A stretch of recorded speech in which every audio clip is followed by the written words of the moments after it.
우리 에베소서 말씀 우리 5장에서는 하나님의 사랑받는 자녀, 또 빛의 자녀로서 어떻게 행할 것인가, 이런 이야기를 계속 좀 듣고 있습니다. 우리 지난주에 한번 봤던 15절 말씀 다시 한번 볼까요? 그런즉 너희가 어떻게 행할지를 자세히 주의하여 지혜 없는 자같이 하지 말고 오직 지혜 있는 자같이 하여 세월을 아끼라. 하나님의 기회를 살아, 이렇게 이야기했습니다. 왜냐하면 지금 우리가 흘러가고 있는 이 때가 악하기 때문에 이렇게 해야 된다라고 하면서 두 가지를 이야기했어요. 그래서 하나님의 뜻이 무엇인가, 주님의 뜻이 무엇인가 이해하라.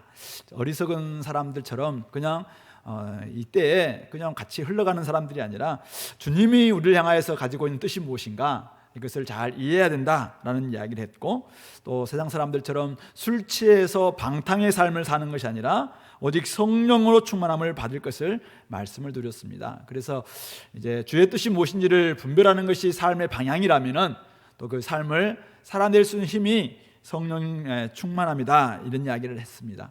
성령 충만을 받게 됐을 때 첫 번째 우리가 적용해야 될 부분이 하나님과의 관계라고 이야기했죠. 그래서 우리 19절 20절을 우리 예배로 이제 보면서 시와 찬송과 신령한 노래들로 서로 화답하고, 또 너의 마음으로 주께 노래하며 찬송하며, 또 범사에 우리 주 예수 그리스도의 이름으로 항상 아버지 하나님께 감사하는, 결국 우리 예배가 이런 모습이 되어야 된다.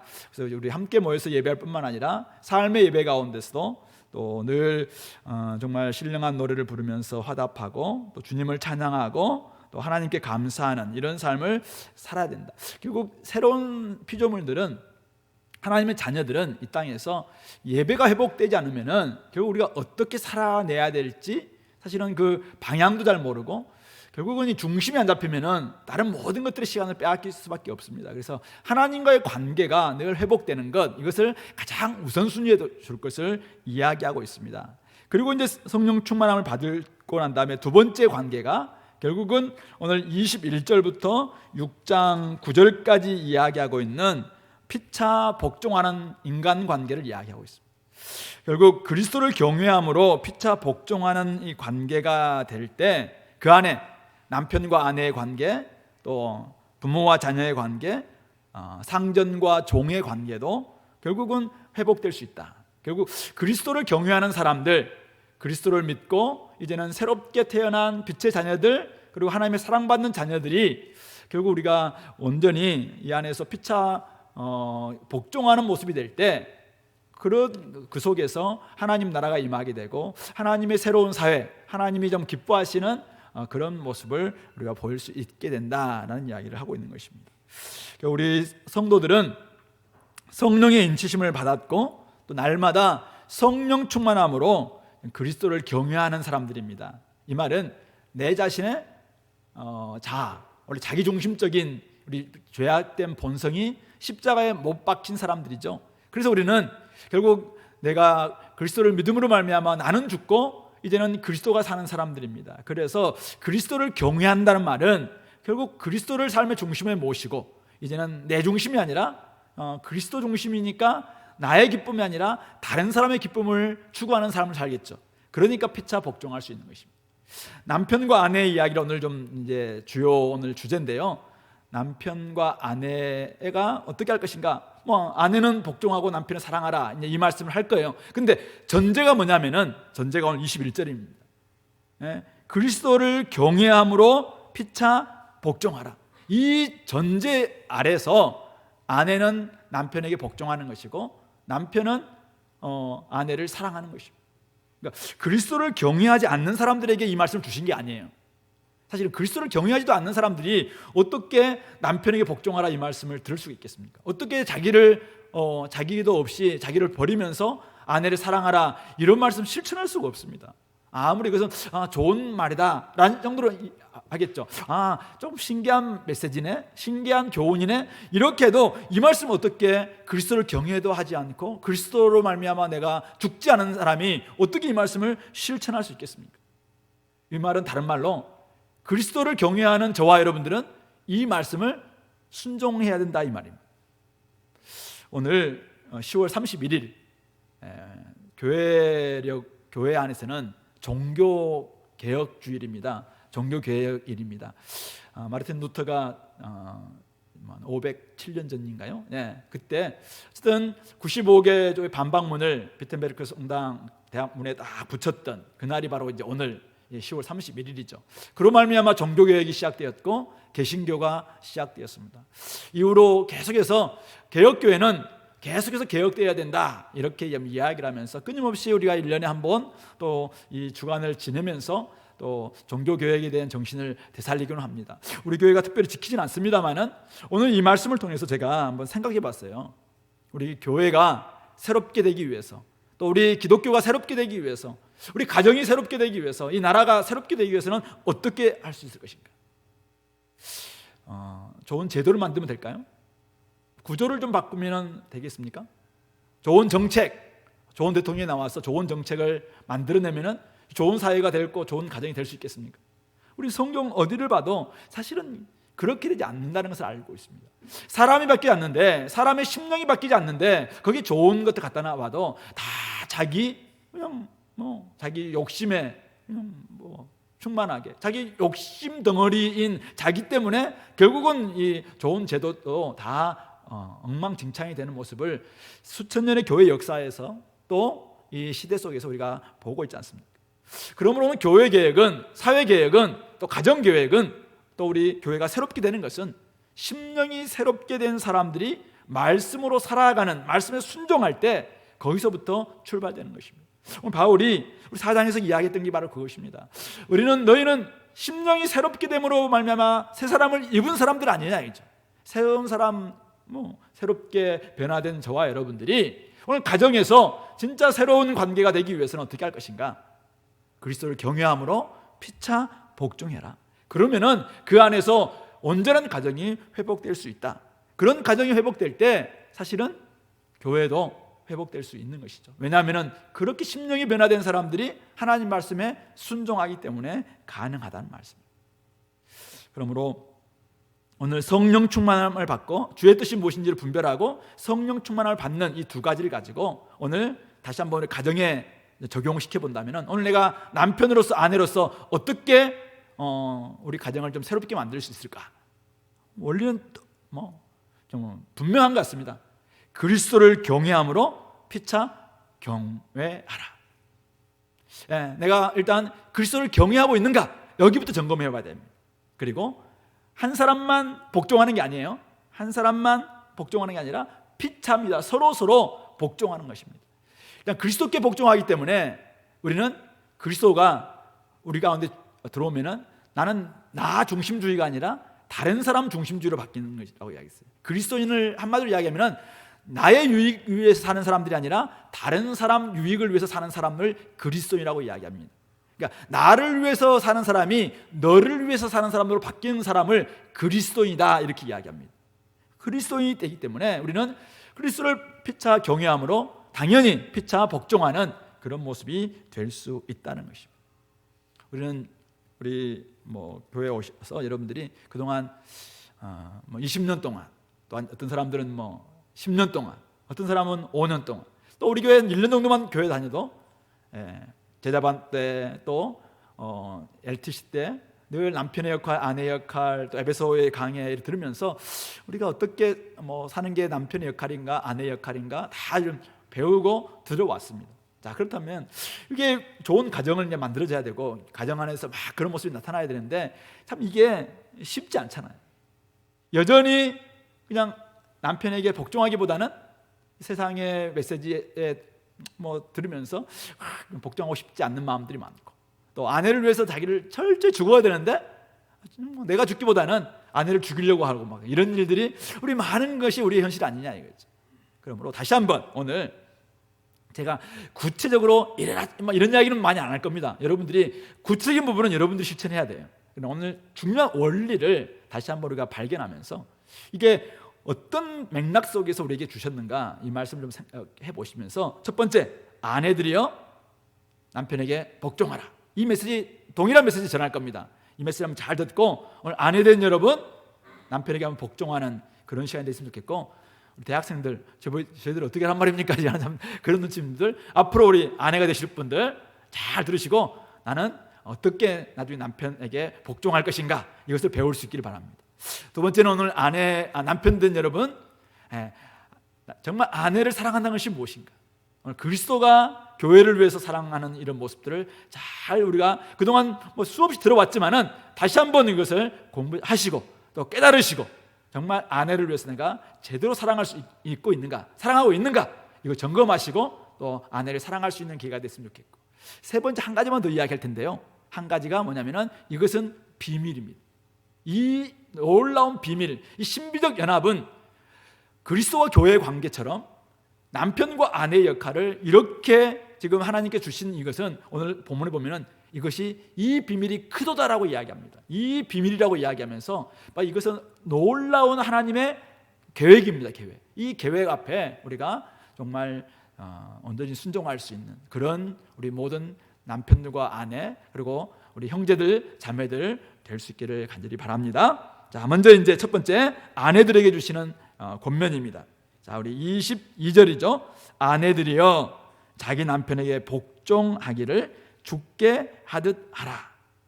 그렇게 하는 이유는, 이는 남편이 아내의 머리됨이 그리스도께서 교회의 머리됨과 같음이니 그가 바로 몸의 구주시니라. 그러므로 교회가 그리스도에게 하듯 아내들도 범사에 자기 남편에게 복종할지니라. 모르는 말씀 있습니까? 다 아는 말씀이죠. 근데 순종하기는 쉽지 않은 말씀. 그렇죠? 우리 아내들 여러분들, 또 우리 앞으로 아내가 될 자매 여러분들, 형제들이 아내가 되고 이러는 건 없죠? 그러니까 오늘 자매들이 다 이제 아내가 될 텐데 한번 들어보시기 바랍니다. 자, 그런데 여기에 기본적인 전제가 있습니다. 자, 전제가 뭐냐면은 남편과 아내, 남자와 여자는 모두 다 하나님의 형상으로 지음받았다는 점에서 동등합니다. 아내와 남편은 모두 다, 특히 그리스도인 아내와 남편은 모두 다 그리스도의 몸 안에 있는 지체로서 동등합니다. 즉 그리스도의 몸인 교회의 머리는 한 분 그리스도밖에 없습니다. 그래서 그리스도가 머리 되시고 그리스도의 몸 안에 있는 지체로서 함께 연합되고 또 연결되어 있다는 점에서 남편과 아내는 서로 상보덕입니다. 상호 보완적입니다. 도움을 받고 함께 자라는 존재입니다. 그래서 서로는 서로에게 분명히 연결되어 있습니다. 그리고 우리 21절에 나와 있는 것처럼 이것은 그리스도를 경외함으로 피차 복종하라는 대전제 아래서 주어진 말씀입니다. 그러니까 결국은 이것은 오늘 아내들에게 자기 남편의 머리됨을 인정하고 지금 복종하라 이렇게 이야기하고 있습니다. 사실은 들으면 좀 기분도 안 좋고 쉽지 않은 메시지는 분명합니다. 그런데 하나님께서 가정에서 남편을 아내의 머리로 삼아주셨다, 역할을 그렇게 부여해주셨다. 그래서 그 권위를 인정하고 복종하라라는 것이 지금 바울의 메시지입니다. 이것은 결코 우열의 개념은 아닙니다. 가정의 질서를 위해서 남편에게 머리됨을 부여하셨는데 이것은 그리스도가 교회의 머리됨과 같은 이치라고 지금 말씀하고 있는 것입니다. 그러므로 아내는 범사에 자기 남편에게 복종하도록 지금 요구하고 있는 것입니다. 물론 여기 이 복종은 굴종이 아닙니다. 상대방의 권위를 하나님 앞에서 인정하고 자신을 그 권위 아래에 둔다라는 그런 의미입니다. 결혼관계의 건강함과 결혼관계의 조화를 위해서 남편의 리더십을 하나님께서 머리로 인정해 주셨으니까 내가 존중한다, 바로 이 말입니다. 근데 이것은 아까도 이야기했습니다. 쉽지 않습니다. 아니 어떻게 내가 남편에게, 왜 남편이 머리냐? 쉽지 않습니다. 그래서 그 앞에 근거는 그리스도를 경외함에 있다고 이야기하고 있습니다. 그리스도를 경외하는 사람들은 내가 없는 사람들입니다. 사실은 나는 이미 죽은 사람들이에요. 나는 십자가에 못 박힌 사람들입니다. 나는 다른 사람들을 먼저 사랑하기로, 다른 사람들을, 이웃을 기쁘게 하기로 결단한 사람들입니다. 근데 가장 가까이 있는 이웃이 누굽니까? 남편입니다. 그래서 바로 그리스도를 대하듯 남편의 권위를 인정하면서 남편을 유익을 생각하고 그 아래 내가 나의 마음을 두겠다라는 것이 이 복종의 의미입니다. 이렇게 해도 여전히 왜 뭐 이렇게 해야 되나 좀 의아하시고 하신 분들이 있을 거라고 생각합니다. 제가 이 말씀을 여기까지 준비하다가 사실 뭐 우리는 수없이 들었고 또 결혼식에도 수없이 이 말씀을 하셨고 또 저도 뭐 주례하면서 많이 했었습니다. 그럼에도 불구하고 참 자매들이 많이 찔렸어요 뭐 이런 이야기 뭐 듣기도 하고 또 얼마 전에 결혼한 자매도 사실 가장 찔렸던 것이 복종하라 이 말씀이었습니다 막 이렇게 저한테 고백도 하더라고요. 그런데 참 이렇게 하면서 쉽지 않겠다 이런 생각이 들었어요. 근데 제가 이 말씀 딱 준비하다가 이런 생각이 들었어요. 근데 그리스도 안에서 남편이 된다는 것은 어떤 의미인가? 남편에게 지금 그리스도에게 하듯이 복종해라 이렇게 이야기하고 있는데, 자 그럼 나는 그런 아내의 복종을 받을 만큼 나는 그런 존재인가? 여기서 이거 생각을 하게 만들더라고요. 그러니까 그리스도 안에서 남편 된다는 것이 어쩌면 도리어 두려운 일이다 이런 생각이 들었습니다. 밖에 나처럼 너희는 동등하기 때문에 서로가 이제 뭐 요즘 복종 그런 관계 어디 있습니까? 다 이제 평등이고 함께 뭐 필요에 따라서 누구가 주도권을 갖고 누군가가 더 먼저 머리가 되기도 하고 어떤 때는 또 누구는 저 뭐 발가락에 뭐처럼 이렇게 여기기도 하고 막 이런 모습들 살아가면서 지지고 볶고 하다가 나중에 뭐 우리가 하는 거 아니냐 이런 개념들이 훨씬 더 좀 팽배하고 있잖아요. 페미니즘 가운데서도 물론 굉장히 뭐 이 보수적인 페미니즘도 있지만은 극단적 페미니즘 속에서는 완전 뭐 여성 해방을 주장하면서 이야기하는 분들 앞에서 이런 이야기를 하면은 이건 1세기의 이야기고 갖다 내버려라, 찢어버려라 라고 할 정도의 그런 메시지임에 분명합니다. 그런데 이런 메시지를 전하는데 남편인 제가 사실은 나는 그리스도에게 하듯이 만약 아내가 나를 복종한다 그랬을 때 내가 이것을 잘하고 있네 뭐 이런 마음으로 내가 보겠냐 이거지. 사실 만약 어떤 제 아내가 저를 이제 어떤 의견을 존중해주고 늘 좀 복종하고 막 이렇게 하는데 그때마다 그래 내가 머리지 이런 마음이 들까요? 그때마다 사실은 부끄러워. 뭐가 부끄럽습니까? 오늘 그리스도에게 있는 그리스도처럼 온유와 겸손의 모습이 나한테 있는가? 온유와 겸손의 모습이 있는가? 어떤 그 온전한 그 위엄과 누구도 어찌할 수 없는 그 위엄과 제대로 된 이 권위가 제대로 있는가? 내가 의사 결정을 잘 할 수 있는 그런 분별력과 판단력을 나는 가지고 있는가? 온전한 지혜가 있는가? 그래서 막 혼란스러워할 때 막 떨지 않고 내지는 막 헷갈리지 않고 흔들리지 않고 도리어 이렇게 갑시다라고 딱 이야기하면서 끌고 나갈 수 있는 이런 마음도 있는가? 때로는 우리 집사람이 훨씬 더 잘해요. 저는 막 주변에 정신이 없으면은 제 마음이 막 두근두근 해가지고 어찌할까 모르는데 아내는 갑시다 막 이렇게 해서 갈 때가 종종 있거든요. 그러니까 어떨 때는 에이 머리를 때문에 그냥 아내한테 주면 어떨까 막 이런 생각이 들 때도 있어요. 분명히 뭐 그렇게 이야기하는 사람도 있지 않겠습니까? 그런데 오늘 예수님을 닮아갈 수 정말 있는 예수님을 닮는 남편의 모습이 아니고서 아내가 자발적으로 복종할 때 사실은 남편이 당신 잘하고 있네. 그래서 막 그 위에다 뭐 강압하고 막 포갑하고 뭐 이렇게 하는 말씀으로 이 말씀을 줬냐 이죠. 그건 절대 아니라는 것이죠. 그렇기 때문에 저는 아내가 그리스도에게 교회가 복종하라 이런 말씀 앞에서 도리어 남편을 긴장하는 말씀이 아닌가 이런 생각을 해봅니다. 제가 남편으로서 또 남자로서인지 몰라도 오늘 이 메시지는 사실 아내에게 굉장히 기분 나쁘게 하는 말씀이 아니라 전반적으로 22절부터 33절까지는 남편들로 하여금 엄청나게 부담스러운 말씀이구나라는 것을 이번에 말씀을 다시 한번 보면서 느끼게 되었습니다. 왜냐하면 남편의 권위는 하나님께서 부여하신 권위이긴 하지만은 무한대의 권위가 아닙니다. 이것은 남편의 머리는 이미 그리스도이고 그리스도의 머리는 하나님이시죠. 그러므로 말미암아 그리스도가 어떻게 하나님께 순종하셨는가라는 모습을 우리가 봐야 될 것이고 또 그리스도는 우리 성도들을 향해서 어떻게 자신을 더 섬겼고 희생했고 사랑했는가라는 부분들을 제대로 안다면은 사실은 우리의 권위를 자기의 머리됨을 주장하는 그런 남편이 있다면은 이것은 성경을 제대로 알지 못한 것에서 비롯됐겠다라는 생각을 하게 됩니다. 그러므로 제가 오늘 여성분들과 오늘 우리 아내된 여러분들에게 어쨌든 성경의 권위를 가지고 여러분들에게 부탁드리고 다시 권면합니다. 비록 부족하다 할지라도, 비록 여러분들보다 능력이 없어 보인다 할지라도, 비록 여러분들보다 판단력과 또는 지혜나 이런 것들이 조금 잘 부족한다 할지라도, 그러나 그 형제가 하나님께서 여러분들이 주신 남편이라면 그 남편의 권위를 인정하시면서 존중하시면서 존경하면서 복종할 수 있는 그런 마음을 달라고 기도했으면 좋겠습니다. 근데 이것은 쉽지 않습니다. 이것은 성령 충만 없이는 할 수 없는 일입니다. 제정신으로는 사실은 복종, 우리가 끊임없이 우리는 그리스도를 경외한다 라고 이야기했음에도 불구하고 가장 옆에 있는 남편에게도 자기의 권위를 내려놓는 거 쉽지 않는 일입니다. 그래서 성령 충만이 필수적이고 성령 충만함을 받고 이 일들을 해야 된다라는 것을 이야기하고 있는 것입니다.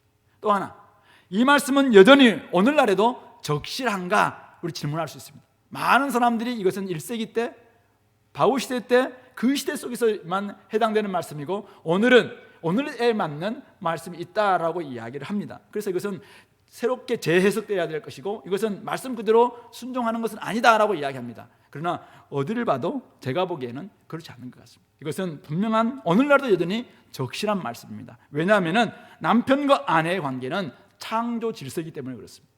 이것은 우열의 개념은 아닙니다. 그러나 하나님께서 창조 질서로 이렇게 머리됨과 몸의 관계를 설명해 주셨습니다. 뿐만 아니라 오늘 주님께서는 오늘 바울을 통해서 이렇게 이야기하고 있습니다. 이는 남편이 아내의 머리됨이 그리스도께서 교회의 머리됨과 같음이니 그가 바로 몸의 구주시니라. 몸의 구주라는 말을 하면서 구속사적 구속의 질서 속에서도 여전히 이것은 유효하다라고 이야기하고 있습니다. 어그러지고 거스른 세대 속에서 타락으로 말미암아 가정의 질서가 많이 깨어졌고 가정은 격투장처럼 변했고 너무나 많은 가정의 많은 부분들이 사실은 조화가 없이 혼란스럽고 깨졌고 파편화되었고 각자 따로 사는 이런 시대가 되고 있습니다. 그러나 오늘 이 시대 속에서 여전히 구원받은 백성들이 우리가 회복해야 될 가정의 그림이 있다면 다른 것이 아닙니다. 주의 뜻은 명확합니다. 남편은 머리됨을 허락해 주셨고 아내는 그 남편을 머리됨을 인정하면서 복종하는 것임을 명확하게 말하고 있는 것입니다. 이것은 버려야 될 말씀이 아니라 우리가 중요하게 여겨야 될 말씀이고 회복해야 될 가치다라는 것을 우리는 기억해야 할 것 같습니다. 그러므로 우리 아내된 여러분, 자매된 여러분들, 그러면 어떻게 복종할 것인가? 그런 문제 앞에서는 여러분들이 성령 충만함이 반드시 필요하다. 이것 없이는 그리스도를 경외함 없이 이것을 할 수 있는 것은 사실은 제정신으로는 불가능한 일입니다. 세상에 수많은 이야기가 들려올 때 그 속에서 사실은 여러분들이 들을 때 훨씬 더 그것이 더 이해될 겁니다. 그러나 성경은 명확하게 이야기합니다. 자기 남편에게 죽게 하듯 복종하라라고 이야기하고 있는 것입니다. 아내들은 그리스도를 대하듯 남편에게 복종할 수 있게 되기를 간절히 바랍니다. 몸인 교회가 머리이신 그리스도에게 복종하는 것처럼 바로 몸의 구주이기 때문에 결국 아내들도 자기 남편에게 복종할 수 있게 되길 바랍니다. 그것이 24절에서 바로 이야기하는 겁니다. 범사에 자기 남편에게 복종할지니라 라는 것을 말하고 있는 것입니다. 그리스도에게 여러분들은 진짜 복종하고 있습니까? 여러분들 그리스도를 경외합니까? 여러분들은 그리스도를 믿음으로 말미암아 여러분들이 십자가에 이미 못 박혔습니까? 그렇다면 우리 가정을 허락해 주신 하나님의 분명한 뜻은 명확합니다. 아내는 남편에게 복종하라. 자기 남편에게 복종하라. 이것이 하나님 주시는 메시지입니다. 이것은 아내로 하여금 기분 나쁘게 하는 메시지도 아니고 남편으로 하여금 우쭐하게 만드는 말씀도 결코 아닙니다. 왜냐하면 교회가 그리스도께 복종하는 이유는 그리스도께서 몸의 구주로서 엄청난 일을 하셨기 때문에 결국은 교회가 그리스도에게 복종하는 것 아니겠습니까? 그렇다면 남편들도 마찬가지입니다. 몸의 구주로서 그리스도가 교회를 위해서 철저히 자신을 버리고 사랑했던 것처럼 남편도 그렇게 해야 된다는 각오로서 머리됨을 유지해야 됩니다. 이 머리됨은 어떤 권위를 부리는 자리가 아닙니다. 자기의 권리를 막 주장하면서 강압하는 자리가 결코 아닙니다. 이 머리됨은 그리스도가 교회를 위해서 행하셨던 구주로서 행하셨던 그 일을 그대로 답습하는, 그대로 본받는 그 자리이기 때문에 굉장히 부담스러운 자리입니다. 이 일은 자기 희생 없이는, 자기 섬김 없이는, 자기가 없어지는 것 없이는 사실은 불가능한 자리입니다. 그러므로 그런 남편을 향해서 아내가 복종하는 것, 이것이 성경적인 원리다라는 걸 깨달으시고 그렇게 나아갈 수 있게 되기를 간절히 바랍니다. 결국은 오늘 저는 남편 중에 한 사람으로서 또 남자로서 우리 형제들에게 이야기하면서 어쨌든 이 말씀이 자매들에게 분명히 복종을 이야기하는 말씀이긴 하지만은 이 안에는 형제들의 특별히 남편의 권위를 주장하는, 그래서 권위를 오용하거나 남용할 수 있는 어떤 근거, 여지도 없다는 것입니다. 소위 말해서 가부장적인 막 그런 마음을 가지고 그냥 폭력을 행사하거나 폭언을 하거나 그냥 잘못된 명령을 하거나 이런 것을 할 수 있는 어떤 근거도 없습니다.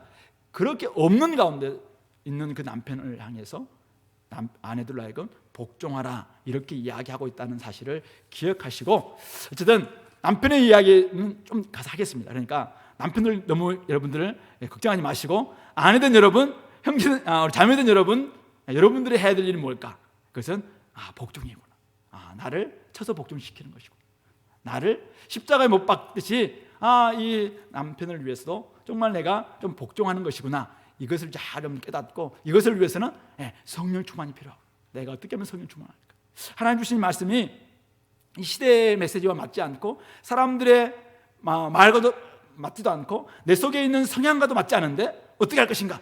근데 성경 말씀은 복종하라 이야기하고 있습니다. 근데 이것을 할 수 있는 힘은 성령의 능력, 성령의 충만함이 있다고 이야기하고 있습니다. 그러면은 어떻게 할 것인가?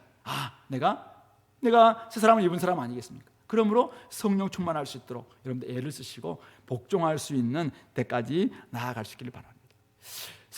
PBS 권수가 많아지면은 복종이 잘 될까요? 안 되는 것 같아요. 제가 한 번씩 보면은 PBS는 많이 하고 있는데 성령 충만하지 않으니까 도리어 그거 가지고 남편들을 막 이렇게 좀 강압하는 이런 이야기를 한두 번이 아니라 몇 번 들었습니다. 그래서 우리는 정말 성령 충만하다는 것이 무엇입니까? 말씀이 원하는 대로, 말씀이 가라는 대로 내가 순종하는 것이 성령 충만이죠. 그러니까 권수가 늘어난다는 말은 내가 더 고개를 숙인다는 뜻입니다. 더 굴복한다는 뜻입니다. 더 남편에게 복종할 줄 안다는 뜻입니다. 그런 의미 속에서 자기가 할 일은, 남편이 물론 좀 더 세상적으로 놀라고 할 때마다 당신이 그러면 안 된다라고 이야기하는 것을 얼마든지 이야기할 수 있어요. 이미 복종하라는 말이 그냥 다소곳하게만 계속 이야기도 하지 말고 그냥 가만히 모든 것을 다 그냥 무조건 이렇게 하는 절대 뜻은 아닙니다. 중요한 것은 충분히 다 우리가 의사소통할 수 있고 이야기할 수 있고 또 각자 자기의 취미와 여러 가지 것들로 같이 이야기할 수 있습니다. 그러나 최종적으로 이 권위를 인정하면서 그 앞에 우리가 굴복하는 이런 마음의 태도입니다. 이것이 우리에게 있느냐 이거죠. 근데 이것은 성령 충만에서 온다는 사실을 깨닫고 우리 자매님들 부탁드립니다. 우리 아내된 여러분들 부탁드립니다. 우리 교회 성경을 정말 잘 공부하는 교회 아니겠습니까? 그런 의미 속에서 여러분들은 진짜 남편에게 잘 복종하는 이런 우리 아내들이 됨으로 말미암아 또 우리 자라나는 우리 후배 대학생들, 청년들이 진짜 결혼하고 싶다. 저 안에서 저런 아름다운 모습이 있구나 라는 것을 보여줄 수 있는 그런 우리 모범을 여러분들도 보여줄 수 있기를 바랍니다. 빨리 제가 아내로부터 남편으로부터 넘어가고 싶습니다. 그래서 남편에게 주시는 권면으로 넘어가겠습니다. 자, 25절 우리 같이 한번 읽어볼까요? 우리 형제들만 읽어봅시다. 시작. 남편들아 아내 사랑하기를 그리스도께서 교회를 사랑하시고 그 교회를 위하여 자신을 주신같이 하라. 이미 여기서만 봐도 이제 남편들아 아내 사랑하기를 그리스도께서 교회를 사랑하시고 그 교회를 위하여 자신을 주심같이 하라. 두 가지 동사가 나옵니다. 하나는 교회를 사랑하시고, 아내 사랑하기를 교회를 사랑했다. 그리스도께서 어떻게 했습니까? 사랑했다는 것입니다. 근데 두 번째 동사가 자신을 주셨다는 것이죠. 결국 사랑은 자신을 주시는 것이라고 이야기합니다. 여기 나오는 사랑은 필레오 사랑도 아니고 에로스 사랑도 아닙니다. 여기 나오는 사랑은 아가페 사랑입니다. 그럼에도 불구하고 사랑입니다. 철저히 자기 것을 다 내어주는 사랑을 이야기합니다. 하나님의 사랑을 이야기하는 단어 아가페를 쓰고 있는 것입니다. 왜 이렇게 사랑하라고 이야기합니까? 26절, 27절에 나와 있죠. 이는 곧 물로 씻어 말씀으로 깨끗하게 하사 거룩하게 하시고 자기 앞에 영광스러운 교회로 세우사 티나 주름 잡힌 것이나 이런 것들이 없이 거룩하고 흠이 없게 하려 하심이라. 그리스도께서 교회를 어떻게 사랑했습니까? 하나님의 본체이신 그분께서 동등됨을 취할 것을 여기지 아니하시고 하나님이신 그분께서 인간의 몸을 입고 이 땅에 성육신하셨습니다. 그리고는 십자가에 죽기까지 철저히 복종하심으로 말미암아 우리를 위해서 자신을 몸과 피를 다 쏟으시면서 우리를 위해서 죽어주셨습니다. 그리고 그 예수 그리스도로 이것이 우리의 구원을 이루신다는 사실을 확증하기 위해서 부활하셨고, 그리고 성령을 우리에게 주심으로 말미암아 우리에게 이제는 우리가 믿음으로 믿을 때 우리 속에 있는 모든 죄들을 다 깨끗이 씻어 주셨습니다. 그리고 말씀으로 말미암아 우리를 거룩하게 하시고, 우리 안에 있었던 옛날에 죄된 본성으로 말미암아 가지고 있었던 티나 주름 잡힌 것이나 흠이나 이런 모든 것들을 다 없으시면서 지금 우리를 점점 거룩하게 만들고 가고 있는데, 나중에 주님이 다시 오실 겁니다.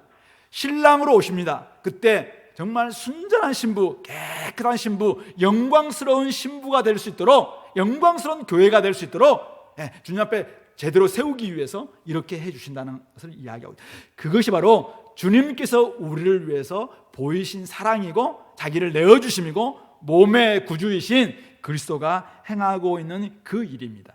그 일을 다 이야기하면서 오늘 남편들아, 그리스도가 교회를 위해서 사랑하셨던 것처럼 너희들도 아내를 그렇게 사랑해라 라고 이야기하고 있습니다.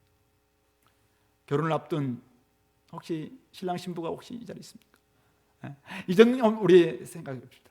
결혼식을 앞에 뒀을 때 우리 깨끗이 이제는 몸을 단장합니다. 가장 아름다운 옷을 입습니다.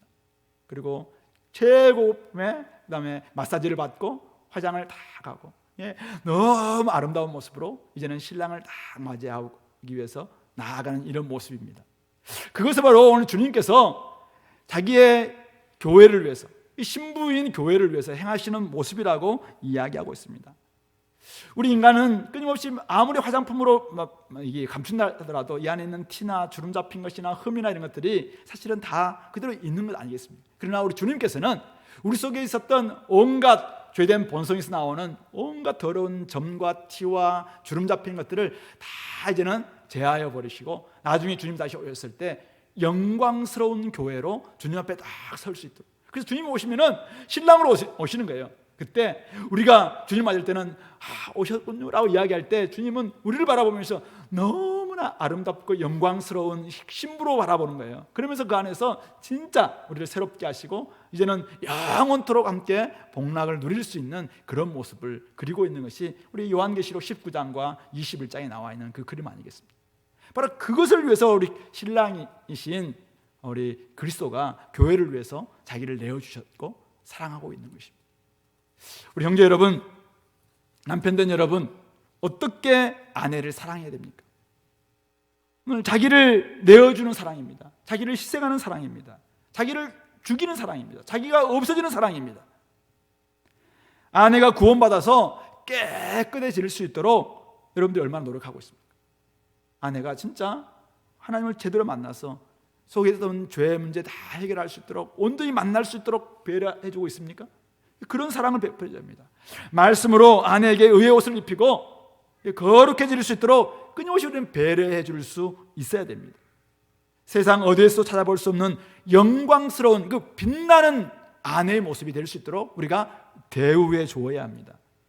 좋은 옷 못 사주고 좋은 화장품 못 사준다 할지라도 여러분들이 속 썩이지 않음으로 말미암아 얼굴에서 좀 이렇게 좀 웃음기가 있고 기쁨이 넘치는 그런 아내가 돼야 되지 않겠습니까? 결혼할 때 그렇게 아름다웠던 미녀였던 아내가 왜 갈수록 마녀가 되고 있습니까? 그것은 다 형제들이 잘못한 건 아니겠어요? 남편들이 속을 썩이니까 악체가 되는 거 아니겠어요? 그러므로 이런 부분에 있어서 우리는 철저히 자기를 내어주고 철저히 시간을 주고 마음을 주고 또 때로는 우리의 모든 에너지를 통해서 아내를 온전히 높여주는 거죠. 영광스럽게 만들어주는 거죠. 이것이 바로 아내를 사랑하는 것이고 이것이 주님을 닮은 사랑이라고 말하고 있습니다. 보십시오. 여기 어디에 가부장적인 이 머리됨 그 말이 어디 있습니까? 사실 아내가 복종하라고 할 때 거기도 머리됨이라고 이야기했지만 그 머리됨은 그리스도를 닮은 머리됨이잖아요. 그리스도의 머리됨은 여기에 나오고 있는데, 사랑으로 나오고 있는데 자기를 희생하는 것입니다. 아내들을 신부를 깨끗하게 만들고 있습니다. 거룩하게 만들고 있습니다. 몸의 구주로서 끝까지 자기를 내어주는 모습입니다. 영광스러운 아내가 되기 위해, 신부를 만들기 위해서 철저하게 자기를 헌신하는 모습만 그려지고 있습니다. 그러므로 여기에서는 어디에도 권위만 내세우는 남편의 모습은 나타나고 있지 않습니다. 권위만 내세우는 남편들 때문에 존경심 없는 굴종으로 아내들이 사실은 살게 되면은 나중에 그 가정의 미래는 뻔합니다. 왜요?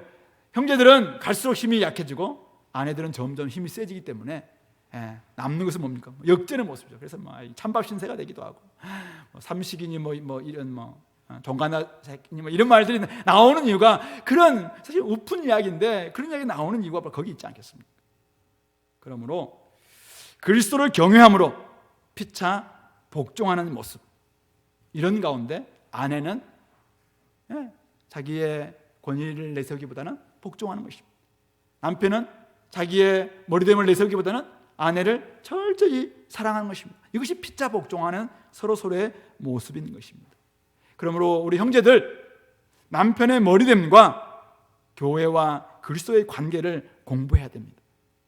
자기 희생과 섬김으로 교회를 보호하고 양육하셨던 이 몸의 구주이신 그리스도가 어떻게 우리를 사랑하셨는가, 이거 제대로 우리가 공부하지 않고 제대로 익히지 않고 실천하지 않으면은 여러분들 가정에서 하고 있는 일이 너무나도 힘들고 고달프고, 밖에서 일하다 왔는데 집에 와서 오니까 또 다시 막 일이 있고 육아를 해야 되고 또 뭘 해야 되고, 그러니까 속에서 또 막 짜증이 나고, 아내는 아내대로 막 이러고, 그래서 아내가 어떻게 맨날 전쟁이죠, 전쟁.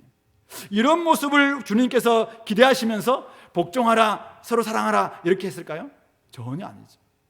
진짜 그리스도를 경외하는 모습, 성령 충만한 모습, 그런 모습이 있을 때 아내는 남편에게 서로 복종할 수 있고, 자발적으로 복종할 수 있고, 남편은 그 그리스도의 사랑을 온전히 받아서 아내를 위해서 철저히 자기를 내어주는 이런 사랑을 보일 수 있다는 사실.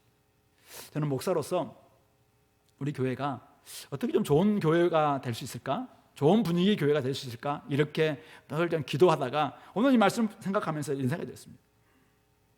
이 방법은 어쩌면 쉬울 수도 있겠다. 뭡니까? 좋은 가정이 되는 것입니다.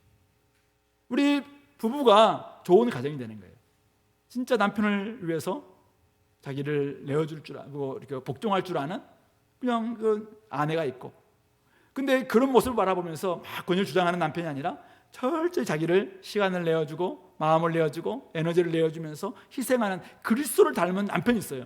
그런 가정에 자녀들이 엇나갈까요? 사실은 그런 모습을 보면서 엄마의 모습과 아빠의 모습 속에서 진짜 그것이 온전한 모습인 것을 알고 나도 결혼하고 싶다. 또 교회에 오니까 그런 모습들이 막 흘러가요. 그러니까 청년들이 나도 결혼하고 싶다. 나도 저런 가정 좀 꾸리고 싶다. 저 안에는 뭐가 있길래 저들은 저렇게 꿀 떨어지는 모습이지? 막 이런 모습 하면서 교회의 분위기가 좋아지지 않겠네요. 교회 분위기라는 게 뭐가 있겠어요?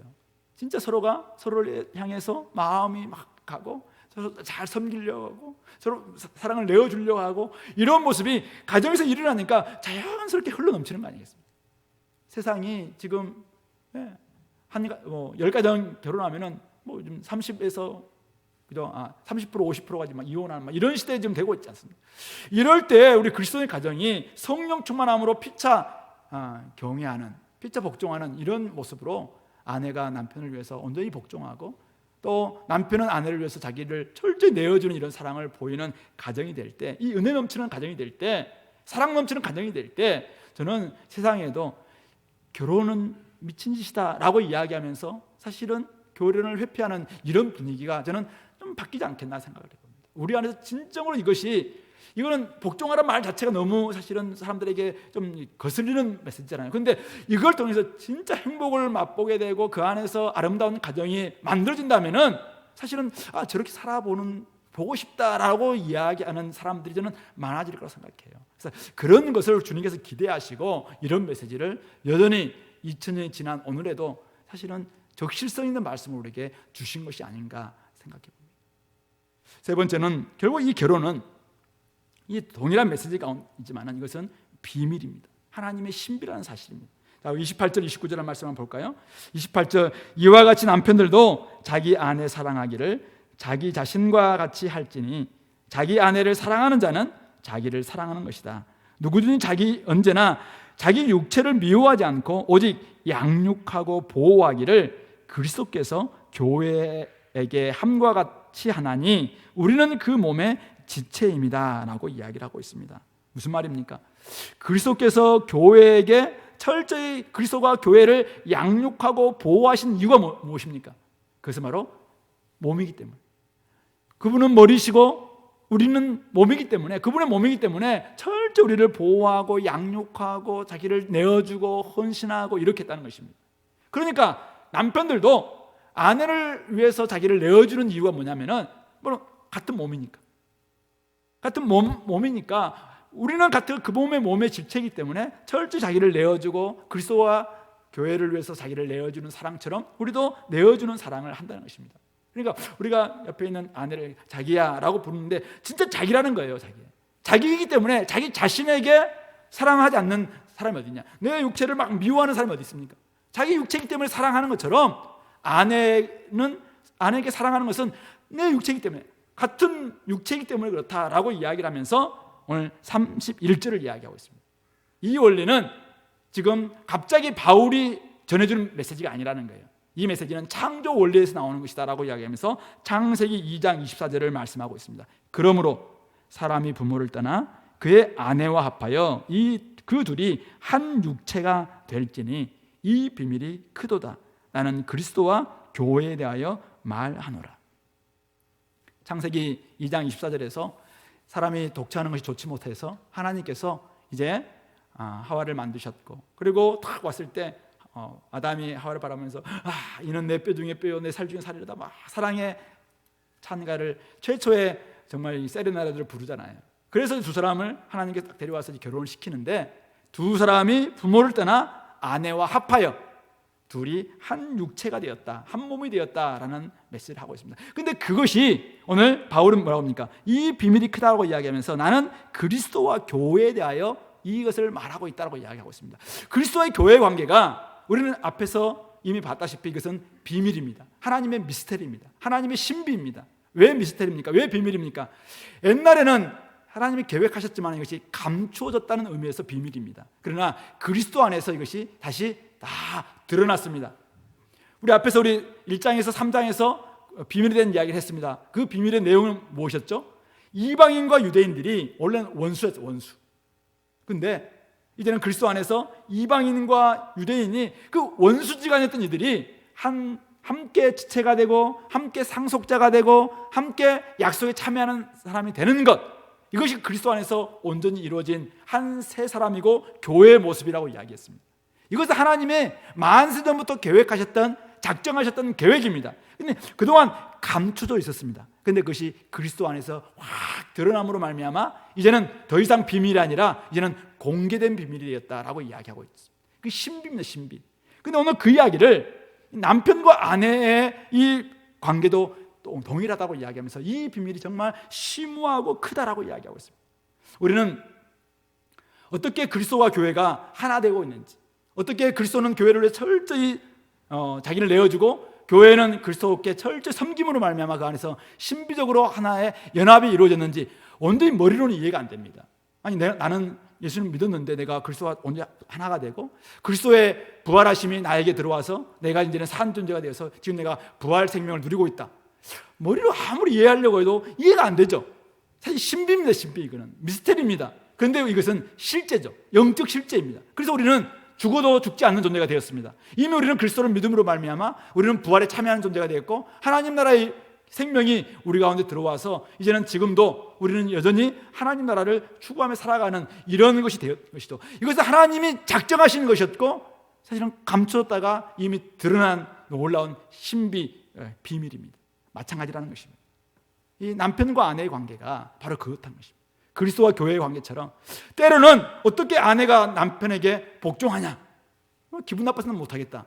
근데 그렇게 해보라는 것입니다. 아내가 정말 사랑스럽지 않습니다. 또는 아내가 자기 말 잘 듣지도 않습니다. 그런데 남편이 아내를 위해서 철저히 자기를 내어줍니다. 그리스도가 우리처럼 못나고 모나고 정말 말도 안 듣고 이런 우리를 위해서 자기를 내어주셨듯이 아가페 사랑으로 철저히 우리 자신들을 위해서 몸의 구주가 되셨던 것처럼 남편이 아내를 위해서 철저히 그렇게 섬깁니다. 희생합니다. 자기를 내어줍니다. 그러면은 그 안에서 이루어지는 이 연합이, 이 신비적 연합이 너무나도 놀랍다는 거예요. 거기에 하나님의 은혜가 있고 하나님의 기쁨이 있고 거기에 평안이 있고 감사가 있고, 아니 머리로는 이거는 이해할 수 없는 어떤 복종과 사랑이 어떻게 이루어질 수 있는가? 이 시대 21세기도 이것이 적실한 말씀인가? 내 머리로는 도저히 받을 수 없다라고 이야기할 수 있어요. 그러나 이것을 하나님의 신비로, 하나님의 비밀로 여기고 한번 순종해 보라는 거예요. 그러면 여기에서 진짜 놀라운 은혜가 있다는 것입니다.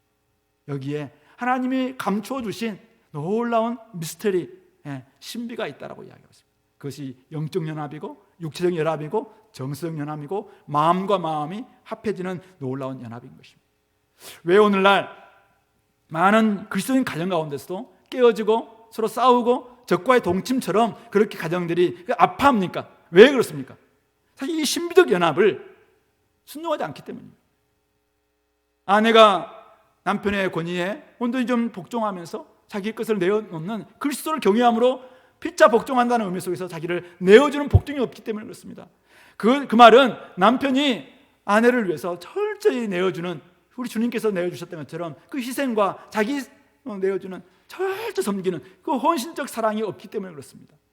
아내를 위해서 깨끗이 정말 씻겨주는 그리스도처럼 거룩하게 만들어주는 구별된 그런 아내로 만들기 위해서 헌신하는 모습, 티나 점이나 주름 잡힌 것이 없도록 영광스러운 아내가 될 수 있도록, 세상 누구와도 바꿀 수 없는 그렇게 빛나는 모습이 될 수 있도록 철저히 말씀으로, 기도로 또 섬기는 이런 모습들이 없기 때문에 가정이 삐걱거리고 힘들고, 아니 성경을 안다는 사람들이 막 이 안에서 막 다투고 헤어지려고 하고 막 이런 모습들을 보이는 것이죠. 그러므로 오늘 우리 종교개혁일을 맞이해서 다시 한번 우리 가정이 회복되기 위해서 해야 될 일이 무엇일까? 저는 성경으로 들어가야 된다고 생각합니다. 하나님 말씀에 순종할 때 신비적 연합을 경험할 수 있습니다. 하나님 말씀을 경험할 때 이거는 세상 메시지와 달라요. 세상의 분위기가 달라요. 세상의 어떤 흐름과도 달라요. 근데 성경에서 창세기로부터 창조로부터 구속에 이르기까지 새로운 하나님 나라가 임하는 마지막 종말에 이르기까지 여전히 우리에게 좀 허락해 주신 메시지라는 것이, 이 말씀 한번 순종해 보십시오. 그런 가운데 그래도 안 되더라 그러면은 이건 성경에 따지고 하나님께 따지면 됩니다. 근데 순종하지 않고 우리가 왜 우리는 이러는가? 사실은 그런 할 말이 없는 것이죠. 그러므로 더 이상 우리 한 부부로 살면서 딴 주머니 차고 딴 막 하고 딴 데 자고 따로 막 지내고 맨날 이렇게 하면서 한 집에만 사는, 이건 동거지 사실은 부부의 모습은 아닙니다. 진짜 우리가 마음이 합해져야 되고 정서가 합해져야 되고 영적으로도 하나 되고 육체적으로도 하나 될 수 있는 그런 장치를 이 결혼에 하나님 주셨어요. 이것을 신비적 연합이라고 이야기하고 있습니다. 이것은 비밀이라고 이야기하고 있습니다. 이 비밀을 우리가 누려야 됩니다. 그러지 않고 그리스도와 교회의 관계를 제대로 우리가 설명해 줄 수 없습니다. 하나님은 그리스도와 교회의 관계를 이 부부의 모습을 통해서 이야기하고 있고, 부부의 모습을 교회의 관계를 통해서, 그리스도와 교회의 관계를 통해서 같이 또 이야기하고 있습니다. 그런 의미에 우리 이곳에 있는 우리 모든 사랑하는 부부 여러분, 오늘부터 다시 한번 여러분들이 이 말씀에 순종할 수 있기를 바랍니다. 근데 아까 이야기했습니다. 맨정신은 안 될 겁니다. 그래서 성령 충만함이 필요합니다. 그리스도를 경외함으로 피차 복종할 수 있는 그런 모습. 그래서 아내는 진짜 남편에게 복종하고, 남편은 아내를 진짜 사랑하는, 자기를 내어주는 그런 사랑을 보임으로 말미암아 이 신비적 연합, 주님께서 주셨던 온전한 은혜, 온전한 기쁨, 온전한 평안, 온전한 하나됨, 그 안에 서로 친밀하고 연합되고 상호 보호하는 상보성이 있는 그 결혼이 사실은 이 안에서 주님께서 장치해 주셨거든요. 그것을 경험할 수 있는 우리 모든 형제자매들 될 수 있기를 바랍니다. 결론적으로 33절에서 그러나 너희도 각각 자기 아내 사랑하기를 자신같이 하고 아내도 자기 남편을 존경하라. 이 존경하라는 경외하라 이런 뜻입니다. 두려워하라. 앞에서는 복종하라고 이야기했는데 여기서는 또 경외하라 이렇게 이야기해요. 우리는 그리스도를 경외하는 사람들인데 오늘 여기서는 남편을 그리스도를 대하듯이 그렇게 경외하라 이렇게 이야기하고 있습니다. 그러니까 결국은 우리는 여러분들의 집에 있는 남편을 때로는 그리스도 보듯이 보지 않으면 이 복종이 잘 안 될 겁니다. 아니 그리스도가 오늘 내 남편으로 좀 이렇게 화했구나. 온유나 겸손이나 권위나 위험은 조금 부족해요 아직은. 그러나 이 과정 가운데 있을 겁니다. 그런데 남편을 바라볼 때 속으로 막 이런 게 나올지라도 그리스도를 바라보듯이 그리스도가 내 옆에 있구나, 내가 그리스도 살고 있구나, 이런 마음으로 존경하고 경외하고 복종할 수 있길 바라고, 그 다음에 남편들은 아내를 어떻게 해야 돼요? 뭐라고 합니까? 자신같이. 내가 자기를 사랑하지 못한 사람들은 옆에 있는 사람들 사랑을 못해요. 근데 자신같이 사랑하라고 이야기했어요. 내 몸이라고 이야기했습니다. 내 몸을 내가 치고 내 몸을 막 미워하고 내 몸을 뒤에서 막 뒷담화하고 내 몸을 막 밥도 안 주고 이런 사람 없겠죠? 진짜 우리 내 몸을 위해서 막 자기가 관리하는 거 아니겠습니까? 형제들, 자기 몸을 위해서 막 운동하고 하듯이 아내를 위해서 제대로 좀 여러 가지로 정서나 또 막 영적인 부분이나 육적인 부분에 있어서 정말 힘들어하고 있는 모습을 본다면은 그런 부분에서 늘 좀 이렇게 해줄 수 있도록. 무엇보다 이 몸은 우리 형제들은 아내를 보호하고 양육한다고 이야기했습니다. 보호, 세상의 어떤 잘못된 것으로부터 보호해줘야 됩니다. 악으로부터 보호해줘야 됩니다. 온갖 세상의 잘못된 메시지로부터 보호해줘야 됩니다. 그리고 말씀을 잘 넣어서 양육해줘야 됩니다.